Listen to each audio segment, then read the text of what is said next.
Hope for all of you, year of 2023 would have started with a bang, and hope that this also continues in the same way.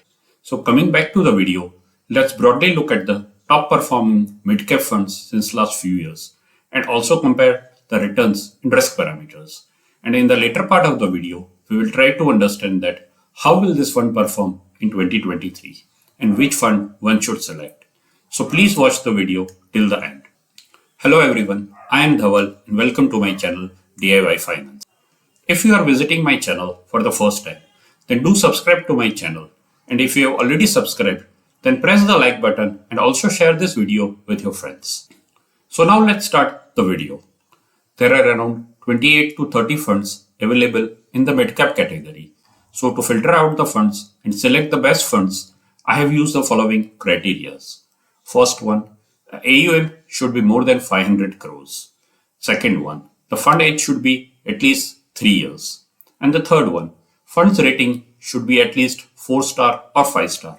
These ratings are provided by various rating agencies. So now let's look at the selected funds and its basic details. As evident in the table, 10 funds qualify the criteria, and these funds are sorted alphabetically. Here, please note that all the funds uses S&P BSE 150 Midcap TRI as its benchmark index. Out of these 10 funds, Axis Midcap Fund, Kotak Emerging Equity Fund, and Nippon India Growth Funds are having an AUM of more than 10,000 crores. The midcap universe is quite big, and many mid-sized companies form a part of this universe. Hence, I feel the size of AUM should generally not affect the fund's performance. If you see, Nippon India Growth Fund has the highest expense ratio of 1%, whereas PGIM India Midcap Opportunities Fund has the lowest expense ratio of 0.39. Here also, the difference between the highest to the lowest is around 0.60%. And I feel that looking at the returns generated by these funds, the expense ratio will not make a sizable difference in the overall returns and hence can safely be ignored in the selection criteria of the fund. Now let's look at the returns generated by these funds. Here, instead of considering the trailing returns, I have considered the calendar returns for last 3 years.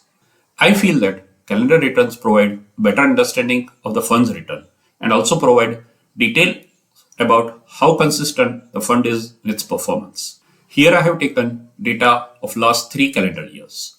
From the table, it is evident that Invesco India Midcap Fund is not able to beat its benchmark return in all the 3 calendar years, whereas Axis Midcap Funds and Nippon India Growth Funds have not been able to beat its benchmark in 2 of the 3 calendar years. Hence, all these 3 funds are being removed from the list, leaving with top 7 performing midcap funds.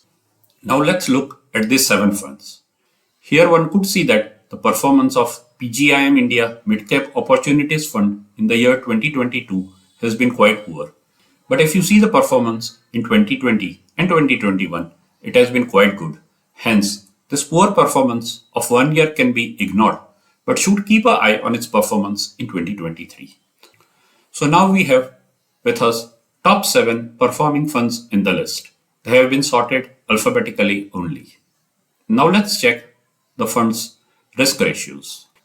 Here in the table, if you observe, Mirae Asset Midcap Fund, PGIM India Midcap Opportunities Fund, and Quant Midcap Fund are having good risk ratios, whereas for Kotak Emerging Equity Fund and Motilal Oswal Midcap Funds, the mean return values are very near to the benchmark values, which indicates that the fund's performance is almost same as its benchmark, whereas for Edelweiss Midcap Fund and SBI Magnum Midcap Fund, the standard deviations are more, which indicates they are more volatile as compared to the other funds in the category.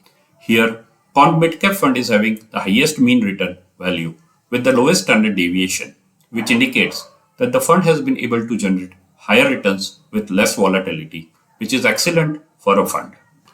Now let's also look at the sector-wise allocation of these funds before selecting top 3 funds. Here in the table, I have highlighted top 5 sectors of each fund, and as evident from the table, no fund is having an overexposure in any specific sector, which provides a good diversification to the overall portfolio. From the table, it is evident that capital goods, finance, and automobiles are the favorite sectors of most of the funds. So now let's see which funds make to the top 3. In deciding the top 3 funds, I have not only considered the fund's returns or its risk ratios, but also considered the sector allocation and stock picked in each sector. Hence, the top 3 selection is based on all these parameters. It is possible that your views may differ from my views regarding the top 3 selection, and that is absolutely fine. You may comment in the comment section which 3 fund should be in the top 3 selection. So to start with, my first pick for 2023 would be Quant Midcap Fund. My second pick would be PGIM India Midcap Opportunities Fund. And my third pick would be SBI Magnum Midcap Fund. Here, please note that rest 4 funds, that is Edelweiss Midcap Fund, Kotak Emerging Equity Fund, Mirae Asset Midcap Fund, and Motilal Oswal Midcap Fund are no way bad. And if you are invested in it, you can always continue your investment, but keep an eye on its performance. These top 3 funds of 2023 may not be the best funds for 2024, and this number game goes on changing. So looking at the top 3 funds, you should not make any changes in your investment. Here again, I would like to repeat that all the 7 funds are good performing funds, and there is no need to change these funds if you have in your portfolio. I have earlier done detailed review of these funds. You can find links in the description box. So do watch these videos to get in-depth analysis of these funds. For which category of fund should I make my next video, or should I do an in-depth analysis of any one fund? Do share your views and comments in the comment section. To watch my earlier videos, do click the attached cards. Thank you.